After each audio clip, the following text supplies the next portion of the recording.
Good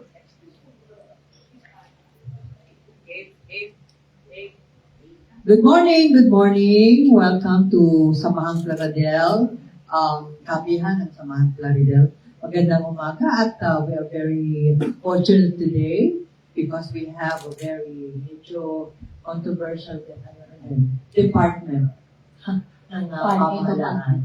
Opo. Good morning, I'm Tuito Valdez at kasama po natin ngayon si Wayne Moreno Premia. For the first time. First time. Mahihain daw siya, pero nagpapanggap lang. And of course, we are fortunate to have with us Assistant Secretary Arnel de Mesa of the Department of Agriculture in behalf of Secretary Laurel. Yes, Kiko Laurel. Good morning, Asek. Good morning, Mr. John, Ms. Mike. Magandang umaga po sa amin lahat. Yes, good morning. Okay, umpisa na natin ha. Hindi na tayo paikot-ikot. Pero alam mo ba, 25 years na pala si Asek sa PA? Oo. Alam nito, balik-balik ka rin naman ng Department of Agriculture. Talaga ma-explain dito sa masa. Yeah, tama. Okay, update na lang po kami, Secretary, tungkol po dito sa ating mga binibigay na parang mga ayuda o tulong sa ating mga fisher folk, sa ating mga farmers, sa gitna nitong nagaganap na gera o kaya crisis dito sa Middle East. Thank you again, Mr. Michael. Itong mga pinamamahagi ngayon ng kagawaran ng DA ay bahagi ng mga short-term measures na ipinapatupad at susunod yung mga medium-term at long-term na mga interventions kasi sa ngayon wala pa po tayong nakikita ng malaking issue o problema sa sektor ng agrikultura kasi timing ngayon na nasa panahon tayo ng anihan. Bagamat meron nang nadeklara na problema sa enerhiya, mapalad tayo dahil nandito tayo sa ganitong klaseng panahon. Pero hindi natin inaalis yung pagsubok ng susunod na panahon ng taniman hanggang early part of next year. So pagdating sa palay at bigas, yung ating i-harvest ngayon, good for another 5 months ng ating inventaryo. Plus yung recorded na marks ng inventaryo ng bigas ng ating bansa, nasa 1.88 million metric tons. Mga 48% yan nasa households, 22% nasa National Food Authority, and yung 30% nasa mga commercial traders. So with this in mind, we're good until the next harvest.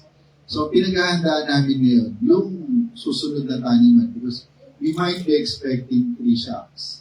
Una, yung mataas of course na nararanasan na natin, mataas na presyo ng petrolyo na makaka-apekto doon sa cost ng inputs ng mga ating mga magsasaka. Gagamit sila ng mga traktora, cultivator, sa crop establishment, mga kailangan yan ng diesel, ng crudo. Pag mahal, lalaki ang gastos nila, posibleng hindi sila gumamit ng makinarya, which will affect yung productivity ng ating mga magsasaka. Pangalawa po na possible shock na posible na talaga mangyayari ay yung mataas na presyo ng fertilizer. Before even the war started, 1.5 yung presyo ng fertilizer, yung kada bag ng urea at saka complete. Ngayon, sa Region 1, Region 2, nasa 2.8 na yung presyo. Nung nag-Ukraine war tayo. Compare po din sa COVID, yung presyo ng... Yung COVID, and then yung Ukraine war, nasa 3,000. Yun yung peak ng presyo during that time. Pero hindi, kung magpapatuloy itong problema natin, medyo mahirap yun. At yung pangatlong shock ay yung na-announce na ng Pag-asa na posibilidad ng El Nino and all indicators both dito sa atin at sa ibang bansa na malaki ang posibilidad na magkaroon ng El Nino. Kaya going back doon sa short term natin, na mamahagi na tayo ngayon ng ating fuel subsidy sa mga magsasaka at mga isda. Yan yung 5,000 sa mga magsasaka na merong nagmamay-ari ng makinarya o nagre-renta at rehistrado sa ating registry system. At yung ating presidential assistance for farmers and fisher folk na tag 2,325 to 4.1 million farmers. Nagkaroon na rin ng moratorium dun sa mga pautang ang ating Agricultural Credit Policy Council at naghahanda na rin tayo ng credit facility pa para sa ating mga magsasaka. Ito yung short term. Yung ating medium term, yung ating paghahanda ng mga makinarya, ng ating mga cold storages para maiwasan. Plus, yung ating mga patuloy na pagsasayos at pagsasagawa ng mga irigasyon with special focus sa mga solar irrigation systems. Yung long-term natin na solusyon din, yung ngayon ay napagbigyan tayo ng Asian Development Bank para pag-aralan yung feasibility study ng coal to urea. Ito yung magiging planta natin at inaasahan natin before the year ends. Kung magtutuloy-tuloy ito, pwede na natin i-groundbreak itong facility. Sa ngayon, ilan na po lahat ang nabigyan natin ng tulong nationwide sa ating mga farmers at mga fisher folks? Yung nasa listahan namin na merong interventions monitoring card, simula pa nung nagsimula ng itong fuel subsidy at saka yung PAF na sa more than 100,000 na po yung napamahagi at ng mga individual at inaasahan po natin na patuloy na dadami pa to dahil noong una doon sa PAFF ay through DBP and gusto ni Secretary mas mabilis, so inutusan na niya yung mga regional field offices namin. Bilisan po ito. In 2 weeks time, kaya pa po sila. Magkano naman po itong subsidy na binibigay po natin sa mga magsasaka po at sa mga fisher folks? Paunang tulong doon sa fuel subsidy na sa 150 million yan. Pwede pa matagdagan. Dahil may request kami ngayon sa Kongreso, doon sa PAFF, nasa 10 billion po. Plus, doon sa issuance ng Executive Order 110 ng ating Pangulo, pinatasan na rin ang kagawaran na gamitin yung aming Quick Response Fund. So, 1 billion yun at pwedeng ma-replenish pag naubos. Mag-request ng kami po sa DBA. Sino po yung qualified para makakuha po nito? Ito ba yung mga nakasama sa listahan? Himay-himay natin. Doon sa fuel subsidy, para sa magsasaka, dalawa lang yung requirements namin. Una, rehistrado sa RSPSA. Pangalawa, nagmamay-ari o nagre-renta ng mga agricultural machinery. Kasi yung fuel subsidy, hindi to cash per se. So, papasok ito na cash doon sa kanilang card. Pag ginamit nila to sa mga estasyon ng gasolinahan, tsaka doon mababawas. Nakalock in ito yun. Hindi nila pwedeng, kunwari, gusto nila mag-grocery, pambabahay nila yan, hindi nila magagamit. Paano po yun sa fisher folks? Sa fisher folk, ganun din. Inalaw na naman ng DOE na pwedeng yung ating mga magsasaka at mga isda magdala ng yung allowed na mga lagayan. Kasi nga, hindi natin pwedeng ibiyahing traktora, yung bangka doon sa mga gasolinahan. Doon naman sa PAFF, yung Presidential Assistance, cash yun na matatanggap nila, 2,325. 4.1 million ng mga magsasaka.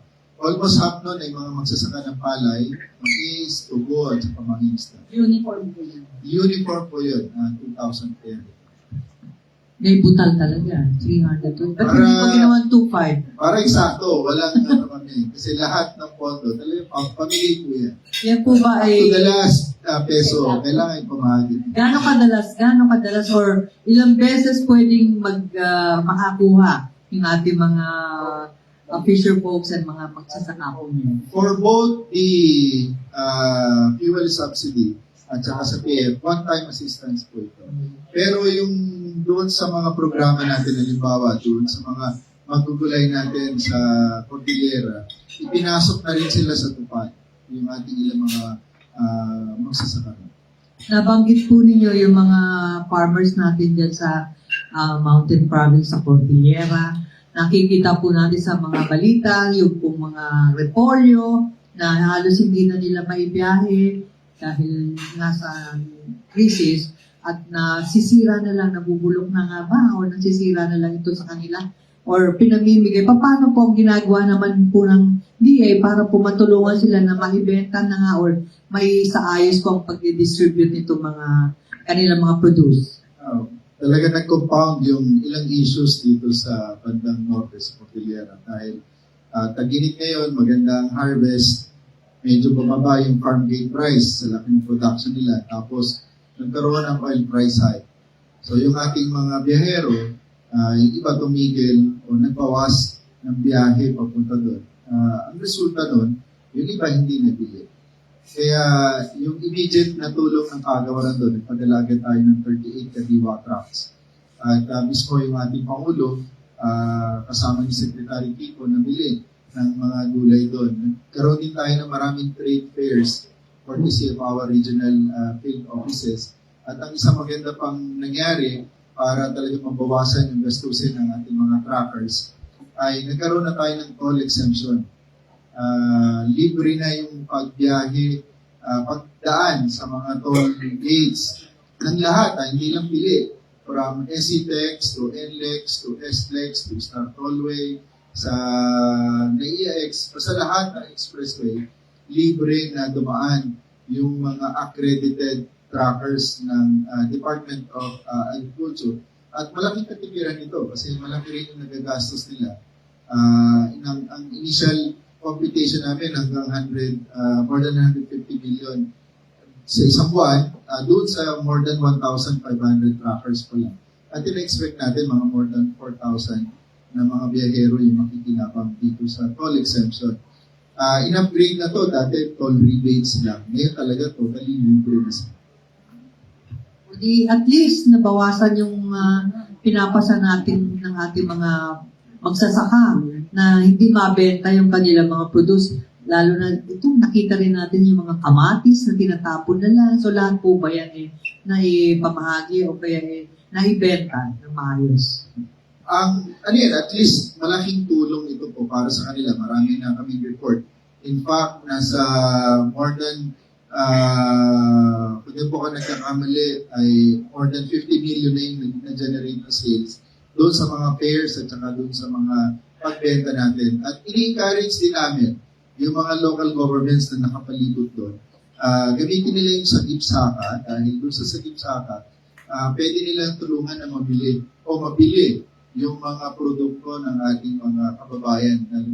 Kasi sila talaga yung lubang na apektuhan niya. Sa lahat ng subsector ng agriculture, yung palay, maganda ang presyo ng farm gate. So, wala kayong nakikita, naririnig na mayroong problema, yung mga magsasaka ng palay, ng mais. Yung mga magugulay ko talaga yung sobrang naapektuhan. Itong bigla ang pagtaas ng presyo ng kukunin. Actually, yung programa niyo po, yung sa Gipsaka, nakinabangbigan yung mga sa Bureau of Corrections kasi nag-donate ang presidente sa Bureau of Corrections para sa pagkain ng mga persons deprived of liberty. Namigay sila sa New Bilibid Prison at saka sa correctional institution for women. Ang maganda kasi dito sa Sagip Saka, yung ating mga local and national institutions can buy directly sa mga legitimate farmer organizations, cooperative associations without going through the usual bureaucratic process natin sa procurement. So they can do yung tinatawag na negotiated procurement. And then, pasalamat din kami sa Government Procurement Policy Board.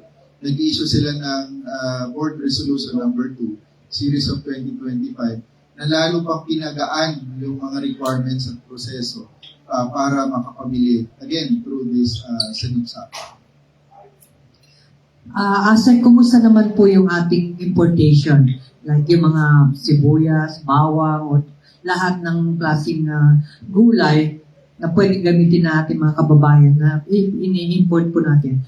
Kailangan po ba tayong magdagdag pa or tama na po yung importation natin ngayon? Simulan natin sa bigas. For the first quarter, kung ako nagkakamali na sa more than 1.1 million metric tons yung pumasok natin na bigas.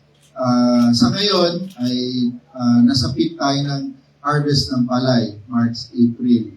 So, hindi ganun karami yung pumapasok at part yan ng strategy ng ating pamahalaan ni ating Presidente at ni Secretary Kiko na habang panahon ng anihan, hindi masyado maraming papasok para masigurado natin na maganda ang presyo ng palay. Pero yun nga, dahil nabanggit ko yung mga posibleng shocks sa susunod na taniman, yung projection ng US Department of Agriculture from July this year hanggang June of next year, pwede pumalo up to more than 5 million metric tons yung import ng bigas ng ating bansa. Coming from a very low of 3.8 last year, dahil meron tayong import ban ng huling bahagi ng 2025. So, ang tingin namin dito, posibleng magdagdagan. I cannot say the exact volume, but definitely there will be increases in importation level natin this year to respond. Kasi mas importante na meron tayong buffer stock. Sa ngayon, we have more than 55 days na stock ng bigas. And yung sa NFA, highest level din yung kanilang inventory ngayon. At mura pa. Ngayon, actually, 20 years low yung presyo ng bigas sa international market. Pero pwedeng maapektuhan yan ulit sa susunod na taniman. Remember, India, nagkaroon sila ng export ban sometime dahil nagkaroon sila ng issue. Vietnam also did the same thing. So, ang strategy ng ating gobyerno ngayon ay to diversify yung sources ng ating imports. Pagdating naman po sa sibuyas, anihan din, kakatapos lamang. So, ano yan, nasa mga cold storages, wala tayong ini-expect na import ng sibuyas. Sa bawang, ano tayo, kulang tayo sa bawang, nag-import tayo. Yung karne, regular po yan, na nag-import tayo to supplement yung ating local production. Needless to say, in relation to our inventory of our agricultural commodities, both coming from our local production and import supplement, we have more than enough as of today ng ating mga prime agricultural commodities. Kaya nakikita rin natin, very stable ang presyo sa merkado. Yung nakikita natin pagtaas sa presyo, halimbawa sa bigas, ang dahilan lang talaga niya yung transport cost. Na logistics cost, which is up to 5 pesos, na nakita po natin yung presyo ng well milled, regular milled, dati 45 million, nasa 50, which is pretty reasonable. Nasa yes po, at manageable. Ang pulot dulo ng effect na yan is because of the prices sa Middle East pa rin. Tapos ano po yung preparasyon ng Department of Agriculture dito nga po sa darating na El Nino? Sa El Nino, meron din tayong mga short-term, long-term, medium-term approach dito. So, ang short-term, dahil darating na yung inatasan na ng DA, katuwang ng NIA, na ayusin lahat ng mga irrigation system natin kanal. Kasi ang El Nino ay problema ng water management. Moisture, precipitation issue to. Yung kakulangan ng tubig. Ang maapektuhan sa susunod na taniman dahil papasok tayo sa wet season, yung mga rain-fed areas natin. So, kung malilimitahan o kukulangin ng tubig ulan, pwedeng limitahan nila yung kanilang pagtanim o hindi sila magtanim o mag-shift sila to other less water requiring commodity kagaya ng legumes or other vegetables. So, instead na mag-rice sila or mag-mais. So, ang focus talaga po ngayon ay yung mga irrigation system natin na very efficient. Kagaya ng solar-powered irrigation system. Tipid ka na sa kuryente, sa paggamit ng gasolina, plus very efficient siya pagdating ng El Nino. Kaya yan po yung mga long-term strategy natin. At meron tayo yung malaking project na isinasagawa to support yung implementation natin ng solar-powered irrigation project nationwide. So far, gano'ng karami na po ba yung solar power irrigation system na natin ngayon?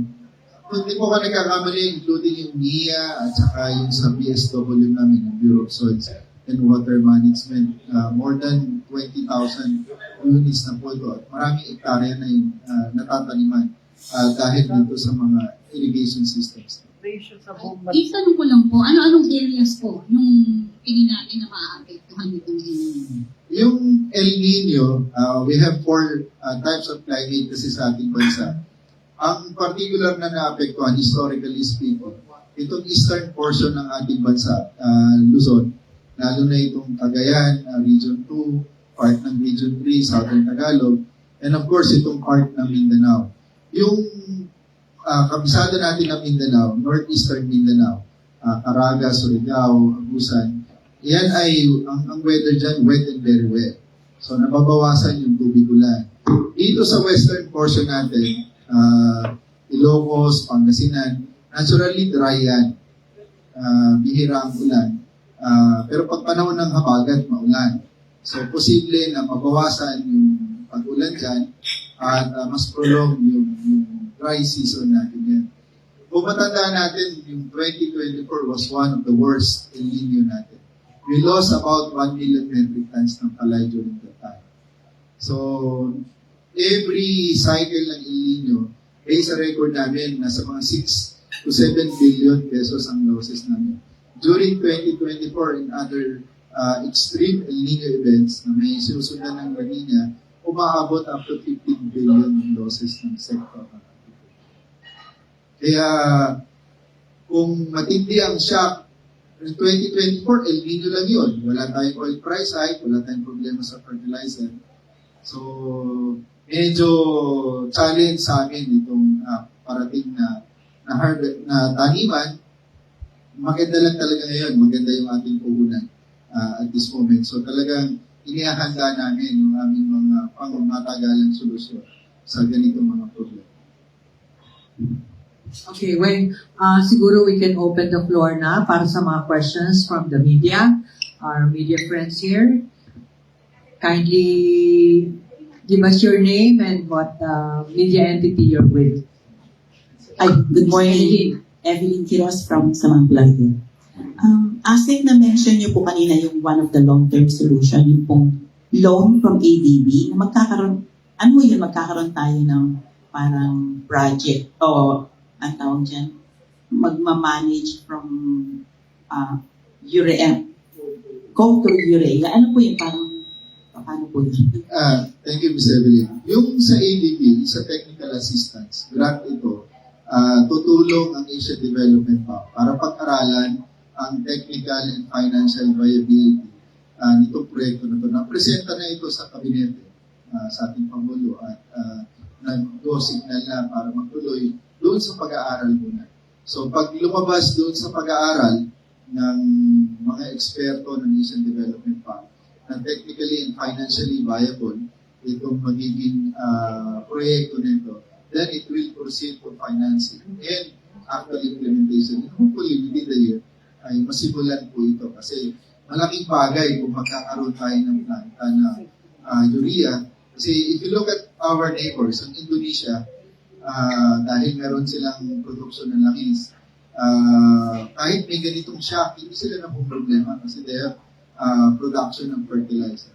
So, gusto natin na magkaroon din tayo ng ganong kapasidad para maproteksyonan sa mga ganitong klaseng panahon yung ating mga magsasaka. Asset, meron na po bang figure kung magkano po yung sakaling matuloy po ito, sabi nga within this year, meron na po bang projected? Meron po, I will share to you. Another question po, yung nabanggit nyo naman NFA kasi nung mga last week nagpapahanap ako ng NFA rice, saan po ba talaga nabibili yung NFA rice? Sa Cubao po kami, nagpupunta ako dun sa farmers, nagpupunta ako dun sa Amayat Market, sa Misan Banda San Juan. Saan po ba talaga? Tsaka sino ba yung pwede bumili nun? Marami rin nagtatanong sa akin, saan ba nabibili ang NFA rice na yan? Yung NFA rice, ito yung 20 pesos. So, yung ating 20 bigas pero na program. So, tama po yun. This is a subsidized program ng ating pamahalaan. Kung titingnan nyo, halimbawa si NFA, nabibili ng palay 23 pesos. Pero ibebenta niya yung bigas at 20 pesos. Kaya makikita niyo yung subsidy doon. 23 palay. Hindi yung bigas pa yan. Diba? May distribution. So malaki ang gastos bago maging bigas. Ang rule of thumb, yung dry palay times 2, that's the price of the retail ng milled rice. Just to give you an idea. Now, we have enough supply po ng NFA rice. Yung ating 20 pesos, para lang po ito muna doon sa ating mga vulnerable sector. Senior citizen, PWD, membro ng 4Ps, solo parents, mga ang tawag natin dito, minimum income earners, At kung ano pa po, yung mga piling sector muna kasi sila yung priority na mabigyan. Ngayon, may naka-ready na 10,000 bags ang NFA, good for 50,000 beneficiaries. Pero as I mentioned, ang NFA may hawak sila na more than 400,000 metric tons ng bigas. Katumbas ito ng 15 days pangangailangan ng ating bansa kasi tayo ang bansa na pinakamalakas kumain ng kanin. 38,000 metric tons every day. Katumbas siya ng almost 14 million metric tons ng bigas kada taon.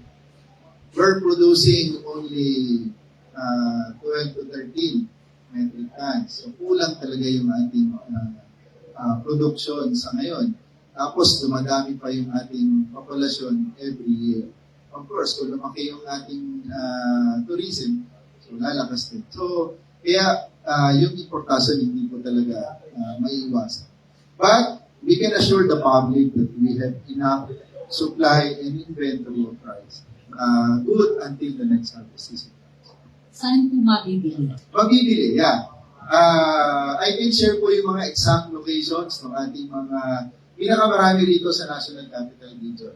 So, yung halimbawa dito sa Bureau of Animal Industry, dito malapit sa BPI, Bureau of Plant Industry sa Malate, yung compound na BPI, pwede po kayong pumunta doon. Pwedeng bumili up to 10 kilos per day. Sa San Andres, 10 kilos per day. But every individual can buy 30 kilos per month. Pero sa monitoring namin, hindi na namin mapigilan. Talagang halos araw-araw, pupila talaga yung ating mga kababayan.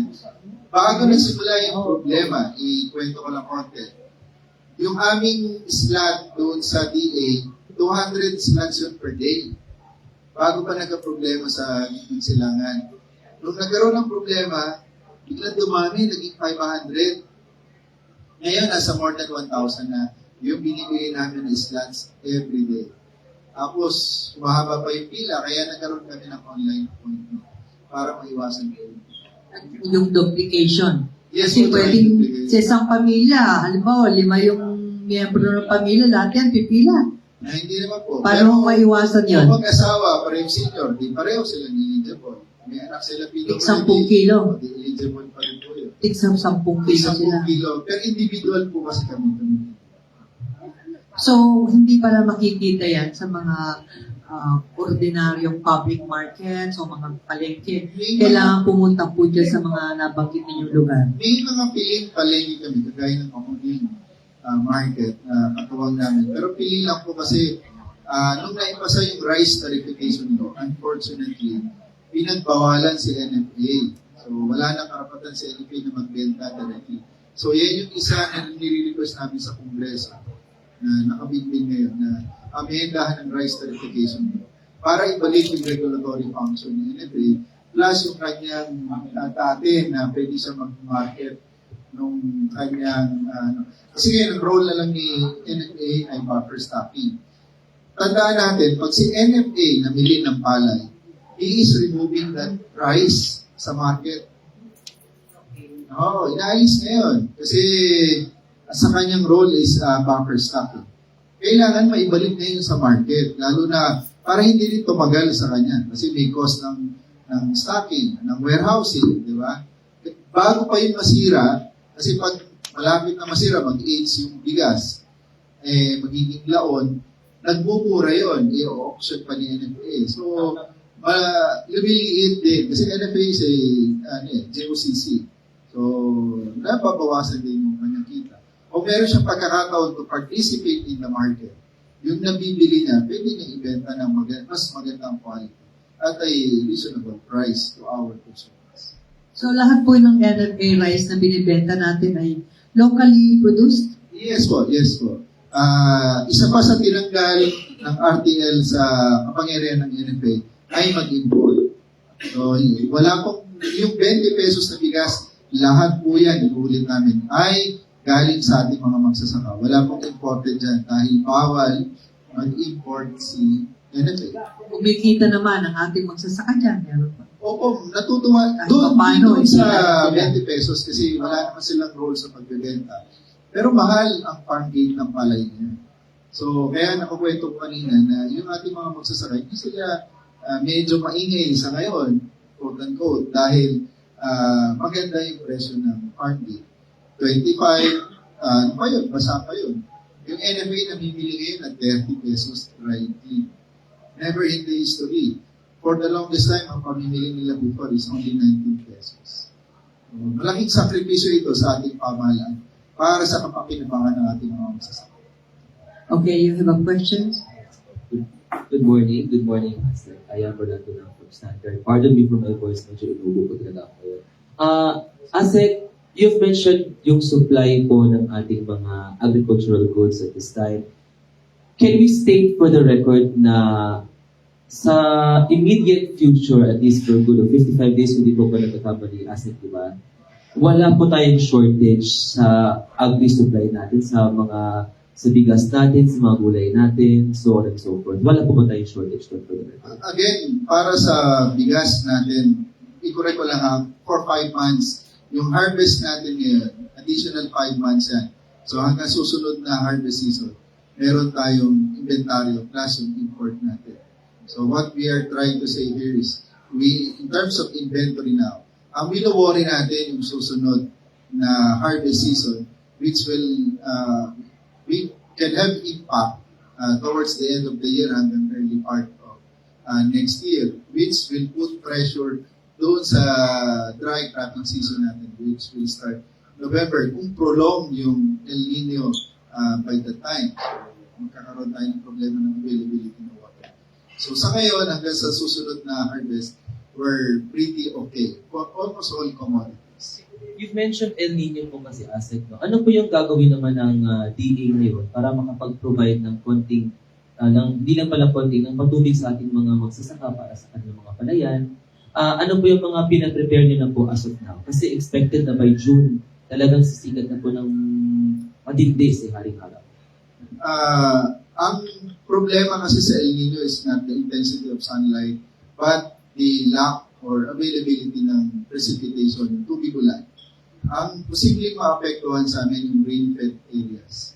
So, kung tatiming ang El Nino doon sa wet cropping season natin, so those rain-fed areas na umaasa sa tubig ulan, pwedeng ang mangyari sa kanila, una, bawasan yung area na tataniman, or mag-shift sila to other crop, or hindi na sila magtanim, or forget that kung talaga mahirapan sila.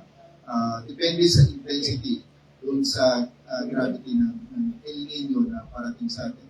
Pero yung forecast ng pag-asa, June, July, August, hindi pa ganun katindi. So, kung ganun yung prediction ng pag-asa, okay pa tayo.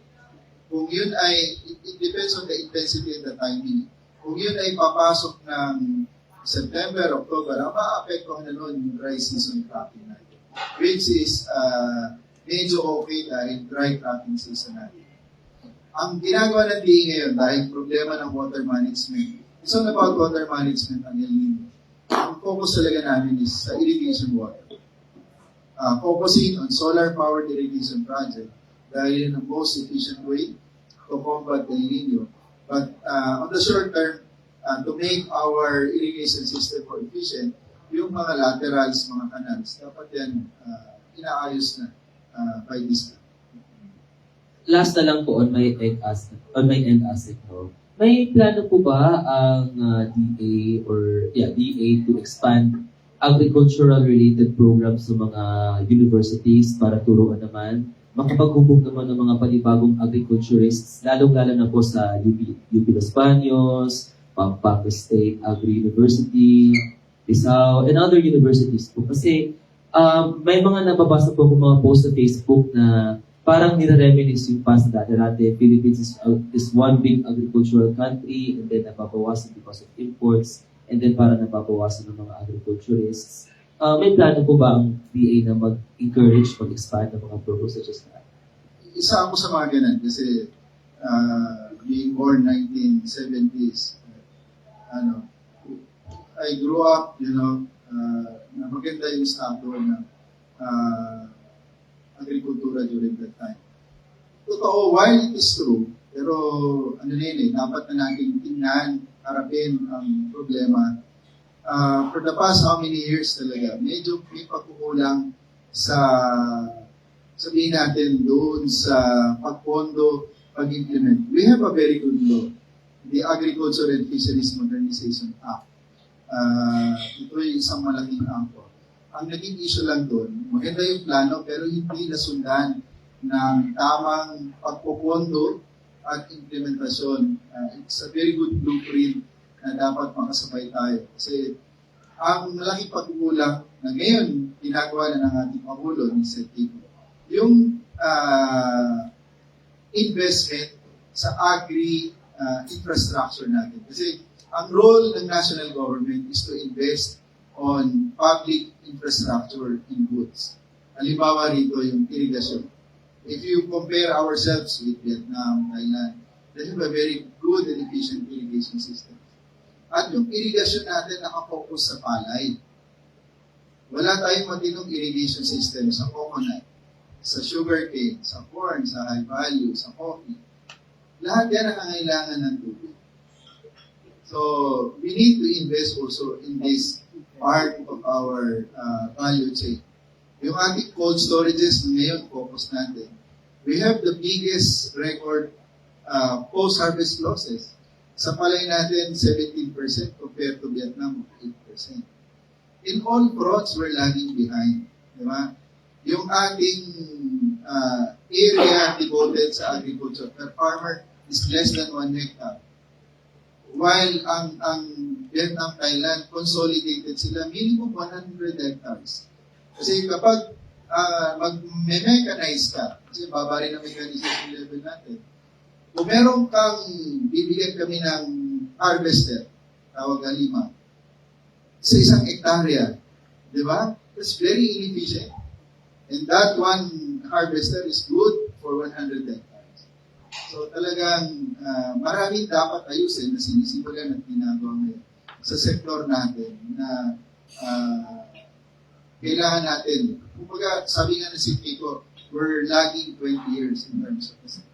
Asad, Sorry, nakita niya ako. Asad, ini-encourage niyo po ba ngayon yung mag-kooperatiba itong ating mga magsasaka para at least lalaki yung kanilang sinasaka at the same time, yung sinasabi yung mechanism ay mas gagana po. Tama yun, Ms. Weng. Very important ang cooperativism, ang grupo-grupo. Kasi una-una, we don't give interventions to individual farmers. Kailangan i-consolidate, pagsamasamahin yung ating mga bukirin para, kasi it will all go down to efficiency of farming systems. Noong unang panahon, mga naunang ekonomista, talagang ang pinaka-maganda, epektibo, yung panahon na yun, ay bigyan ang mga individual farmers kasi labor-intensive ng panahon na yun para lumaki yung farm output. But it's no longer the same now. We have the new technology, innovation. Kailangan ipasok ang technology and innovation sa sektor ng agriculture. It's all about making our farm productive and efficient. Nabanggit po ninyo, 20 years na tayong behind sa ibang bansa, like Vietnam, Cambodia. Parang ang layo na po natin. Dati tayo ang pinaggagalingan ng mga agriculture products, like bigas nga, di ba? Nag-export tayo. Eh ano yung pinaka-major na program ng pamahalaan, ng DA, para po naman, hindi umabot naman tayo kahit man lang 10 years, ang ating 10 years or 5 years ang agwat ng ating pagkakahuli sa ibang bansa. Ms. Winkle, ngayon, maraming programa. Una rito yung transformation agenda ng sektor ng kultura. Tumutulong sa amin ang mga key partner agencies natin kagaya ng World Bank, ADB, and other multilaterals and bilaterals. Of course, sa panguna ni Sir Kiko, tungkol dito, may malaki tayong proyekto. At ang malaking focus talaga ng DA ngayon is to bring back yung investment both by the public and the private sector sa sektor. Pangunahin po talaga dyan is irrigation. Basic sa agriculture ang tubig. That's the most basic. Hindi lang dapat sa palay, sa rice. All crops should be provided with water. Basic example, kasi yung office din po namin ngayon ang na-assign sa coffee, yung Coffee Industry Development Office. I'll give you a very clean scenario ng ating coffee industry. Ang ating harvest is 300 kilos per hectare. If you look at Vietnam, galing na Vietnam, they are harvesting 3 tons. At least, robusta. Pero robusta yung sa kanya. 3 tons per hectare. You see the huge gap. The big difference is, of course, drip irrigation. Meron sila. They have good crop management and fertilization. So, tayo, pag nagtanim ng kape, pag umulan o hindi, basta hayaan niya. Di ba? That shouldn't be the case. We should manage our plantation crops, our livestock, our fishery, as if it is a business. Okay. Para po talagang umangat ang sektor. Oo. Halong So, labor ang bit. oo. Bakit hindi natin talaga i-pattern sa kanila para in the very near future, makita na natin na mas malapit na tayo sa kanila. Tama yun, Mr. Kel. Huwag na tayong mag-sour gravy. Oo. Na tayo magaling nung una. Yeah. Sila na magaling ngayon eh. Yes. If they can do it better, then let's copy it. Ayusin natin. Magsimula tayo sa tubig kasi basic po yan. Kaya kami sa office po namin sa coffee, talagang pagtutuunan namin na mabigyan ng tamang attention. Pero hindi lang po kapilang. Lahat ng subsector ng agriculture. Ilan pong malalaking irrigation system ang as of now ginagawa or makikita na nating mag-operate within a very near future? Marami naman nasisimulan but we need huge investment. We still have, sa palay pa lang, we have more than 1 million hectares of irrigable area. So kung assuming 100,000 pesos per hectare, we need 1 trillion pesos to invest sa palay pa lang. Yung ibang commodity pa. Kaya nagkaroon talaga po ng underinvestment sa agrikultura. Hindi namin sinasabi ito dahil taga-agriculture kami. But this is a fact na dapat talagang pagtuunan. If we really want to bring back the glory of agriculture, we need to invest hardly on agriculture. Yan po yung aming gusto sa. Pero asset siguro, dapat isabay din natin yan yung pag-encourage naman sa mga kabataan na pumasok po sa agriculture. Kasi baka mamaya in place na lahat. Tapos wala naman tayong mga magsasama, wala tayong Oo, mga nasa call center na lahat. engineer lahat. Or ano. So siguro, Well, isabay natin para at least sabay sila. Tama yung Miss Weng at maraming programa rin na nag-encourage ng youth natin. Ang importante po kasi ngayon sa sector is, if you look at other developing and developed countries, hindi masyadong problema yung labor sa agrikultura so long as you are mechanized and talagang highly systematic in yung mga farms. Ang Amerika, they have thousands of acres. Isa o dalawa lang yung nag-aasikaso sa farm, but they are highly mechanized. Isa sa mga pangarap ng ating sector. Wow. Yung pangarap nyo, pangarap din namin ha. Kailan pa kaya matutupad yan? Okay, Trixie. Tracy Cabrera po sa Market Monitor and 6 other online websites. Anyway, we're focusing on modernization, innovations, technology. 20 years ago, I was able to go to Ifugao. In-interview ko yung mga sa rice terraces.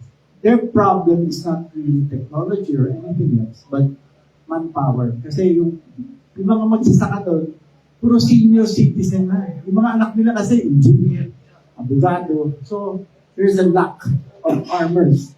So, gusto kong malaman kasi when I was in Bangkok, in Thailand, yung mga in-interview ko magsasaka, nakangiti, masaya sila eh.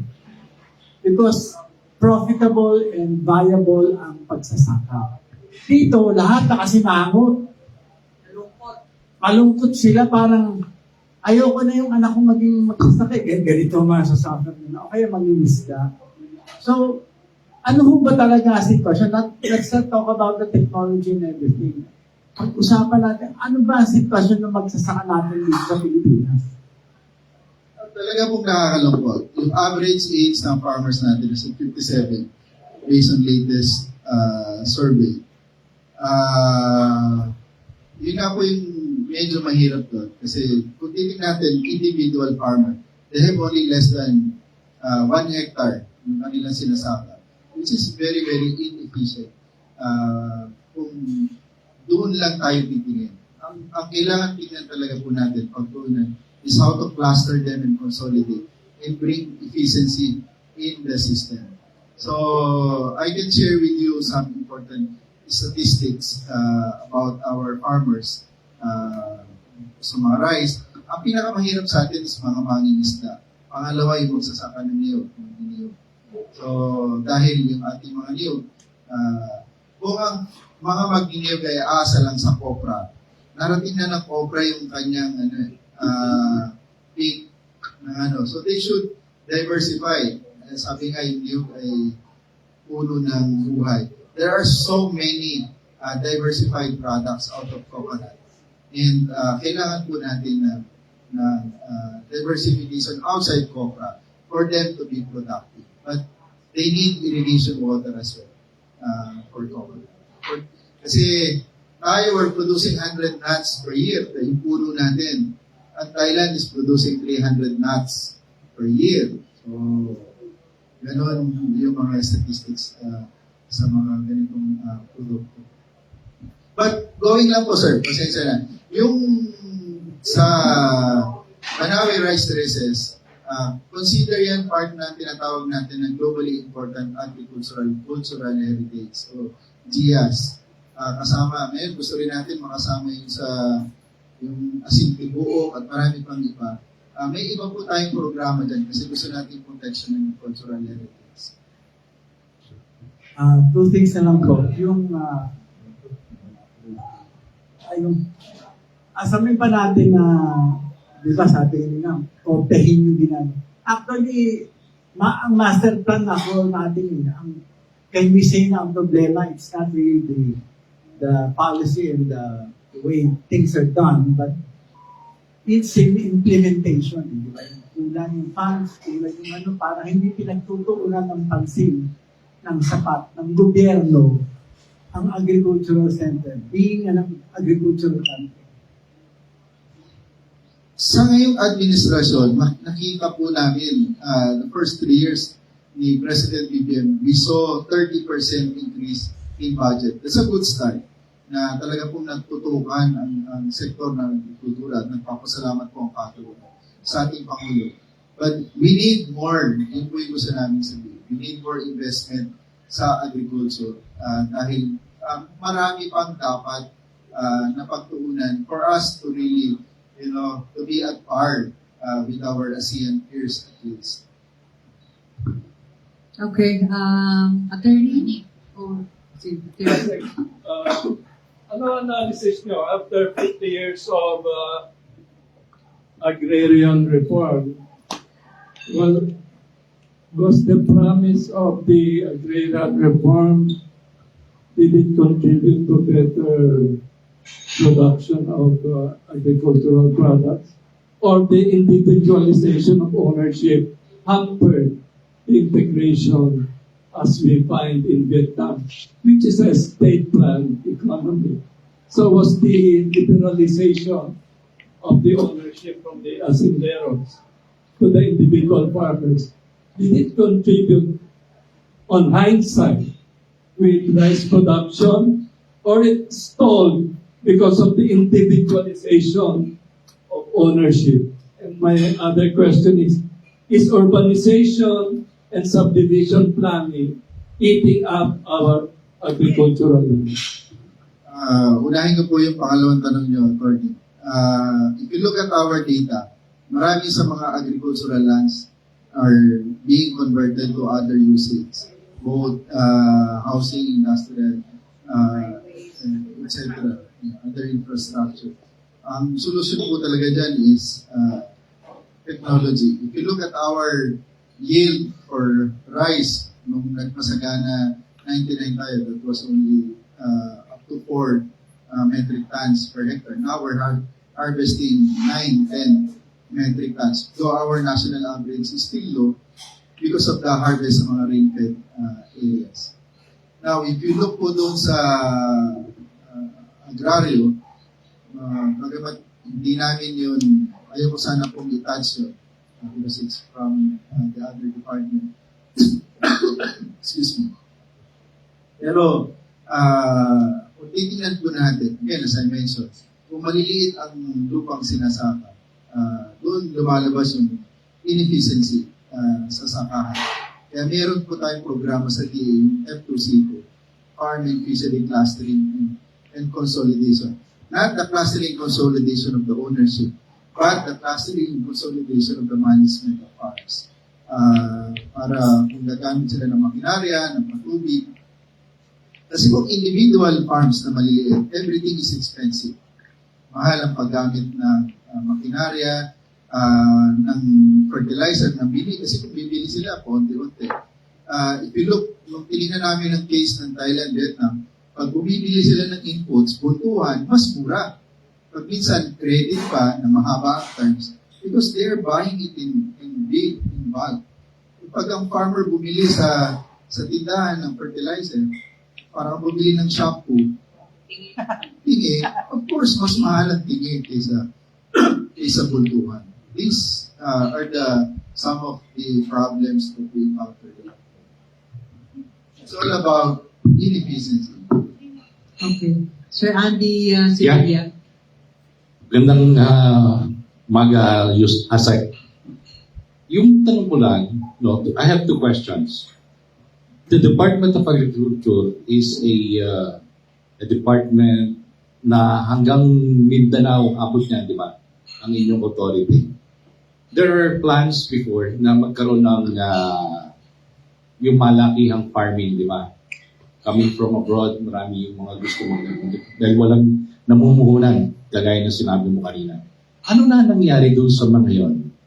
Number two, i-project na ba ng Department of Agriculture yung regionalization ng mga croppings natin? Those are my two questions. Yeah, actually we have maps already. Available maps kung ano yung available crop per region. Recently, ang PSA naglabas din ng regional perspective ng anong region ang may malaking production. Halimbawa, galing dati ako regional director sa Calabarzon. We are the number one producer of livestock. About 13%, more than 13% of the total production output is coming from Calabarzon. Region 3 is number one in terms of fisheries and crops, of course, because of the huge area planted to rice and corn. So these are already mapped out and we know kung saan-saan yung mga areas na may malaki ang existing and potential for other commodities. In fact, si Secretary ngayon, ang focus ay hindi lang yung local, ano yung mga commodities din na pwede natin gamitin for export. Kasi malaki ang potential natin, lalo na yung ating tropical fruits. Classic example is ube. Ube is becoming a worldwide craze now, especially in the US. And tayo ang nagpo-produce ng pinakamagandang klase ng ube sa buong mundo. So Ito yung purple yam. Yes, the purple yam. And we need to capitalize on this. Yung sa unang tanong mo, Sir Andy, I'm not very familiar kung doon sa Mindanao, but Region 10 is the biggest producer of crops natin. Kasi na doon yung malalaking plantation natin for, halimbawa, pineapple, and other huge plantation crops. Kasama ang Coronadal and South Cotabato. Kasi dapat gano'n eh. We need to produce it in a large scale para talaga balik yung efficiency. And it should be managed professionally. Yung ating Habulan, Asek. Yung nasabi mo nga ang plano, no, nandito, pero yung ba bumababa sa baba? I mean, yung Agriculture Department ba talagang bumababa sa baba na kung saan i-sample na natin to, di ba? Ilagay na natin to, i-implement na natin to. Meron ba kayong mga ganyang mga tao? I know where you're leading to, Andy. isa sa major concern, yung setback ng sector ng agrikultura is the extension system. Because of the Local Government Code of 1991, maraming ahensya ang nag-involve, kasama ang agrikultura doon. So wala kaming, sabihin natin, workforce sa local government. Ang aming mandato, ang aming administrative function ends at our regional field office. So wala kaming tawag natin boots on the ground. So umaasa kami sa magandang relasyon ng kagawaran sa mga local governments. One major issue with the local government is that if agriculture is their priority, well and good. If not, doon kami may problema. Halimbawa, yung mga agricultural extension workers, nasa kontrol yun ng mga local governments and not with DA. So kung may pinagawa si Mayor, si Governor sa kanila na iba, mahirapan kami. Di ba? And may mga instances na sila, yung kanilang profession hindi naka-align sa profession ng agrikultura.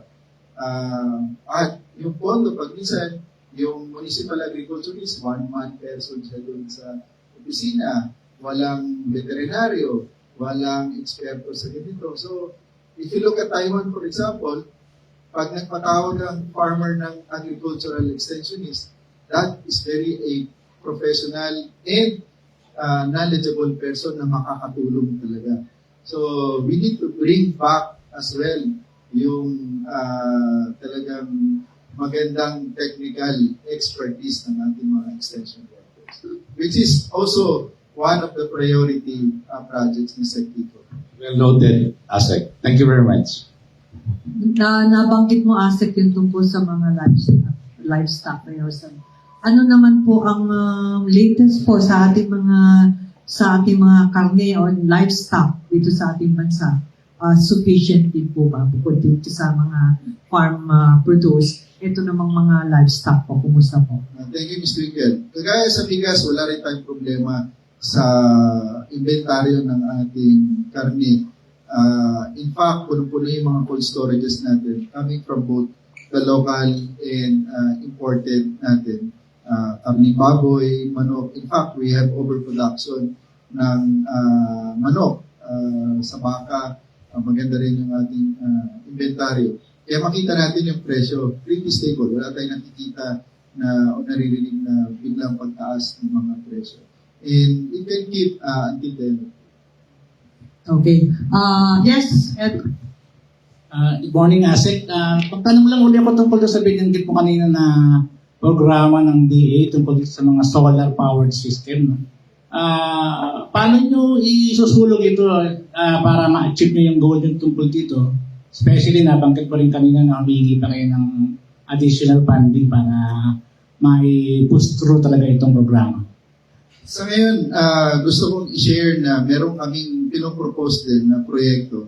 We call it the Philippine Solar Powered Irrigation Project. It's a $500 million proposal at malapit na po ito. We're expecting it to implement towards the end of the year through another multilateral agency. Follow-up ka, Ed. Okay, Asek, yun nabanggit mo so towards the end of the year. So, ano pa mga ibang agencies na kasama niyo rito para ma-achieve ito? Pinakamalaki na naggagawa ngayon ng mga solar irrigation project, of course, is NIA. Kasi sila yung talagang mandated ng ating gobyerno to do this. Sa amin, sa DA, kasi NIA is under office of the President. Yung aming Bureau of Soils and Water Management for small-scale irrigation projects na cover naman. Kasi NIA is for big ticket projects. So, confident ka naman, Asek, na itong mga nire-request yung additional budget na may bibigay agad ng Kongreso?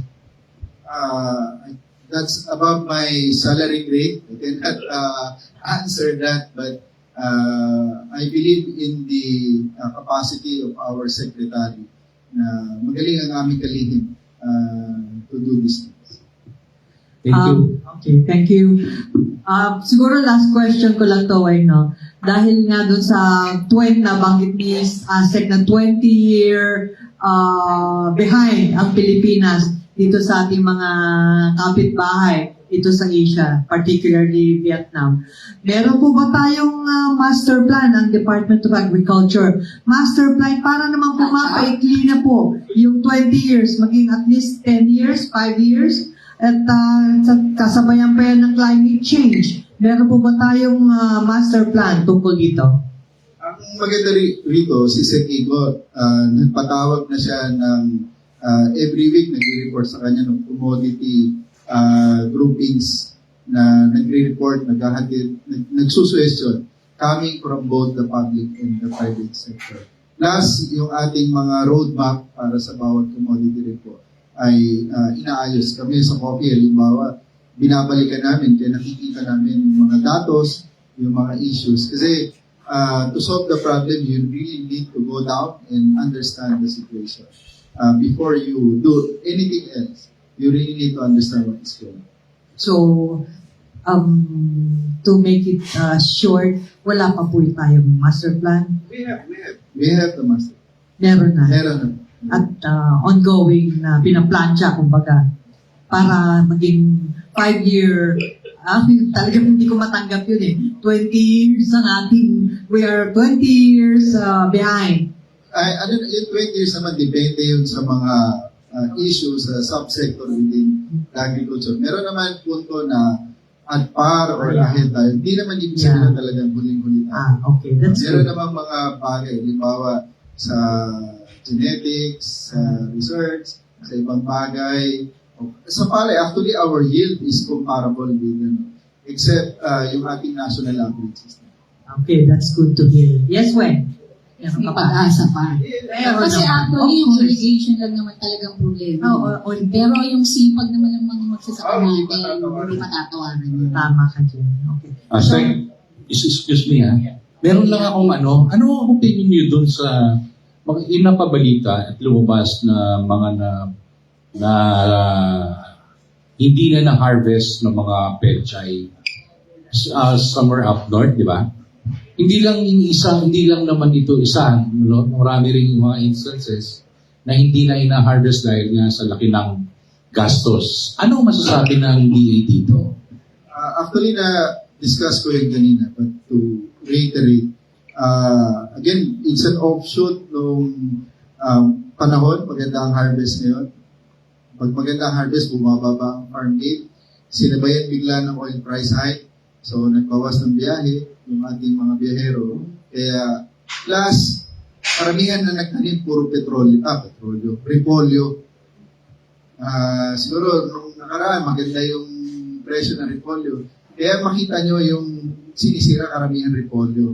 Siyempre, pag isang commodity na sobrang dami, mahirap naman na ibenta. Pero ayaw natin i-focus doon. Ang issue ngayon, una yung sa toll fee exemption. Libre na sa lahat ng tollways. Pangalawa, nagpahati tayo ng 38 na kaniwa trucks para tulungan na bumili. Plus, mismo ating Pangulo, si Sekito, nagpunta doon para mamili. At i-anchor doon sa Sanibsaka at doon sa mga LGU, sa BJMP, sa DSWD. So, marami na. Actually, more than, kung nagkakamali, 20 million sales yung na-produce na doon sa area na yun para tumulong doon sa mga. Kasi ang apektado talaga sa panahon ngayon, yung mga magkukulay. Yung mga magpapalay, medyo masaya sila dahil magandang presyo. Thank you, Sec. Salamat. Okay, meron pa bang tanong from the floor? Wen? Wala na. Okay. Thank you so much, Asik. Pero siguro, bago ka pakawalan, one last message para po sa ating mga kababayan. Okay, maraming salamat muli, Mr. Miguel Gisweng, sa pagkakataon. I'm happy to be here para po makabigay ng mga informasyon. Gusto po rin namin sabihin sa ngayon, maganda ang inventaryo, ang volume ng ating mga basic agricultural commodities magmula sa bigas at sa ating iba pa na mga pinoproduce dito sa ating bansa.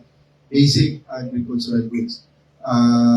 Tayo po ay naghahanda sa paggabay ng ating Pangulo at sa magsusumikap ng ating kalihim para po paghandaan itong susunod na taniman na posibleng magkaroon po tayo ng maraming challenges. But despite all of this, you can be assured po ng tuloy-tuloy na serbisyo mula po sa ating kagawa. Hindi po, magandang umaga. Maraming salamat.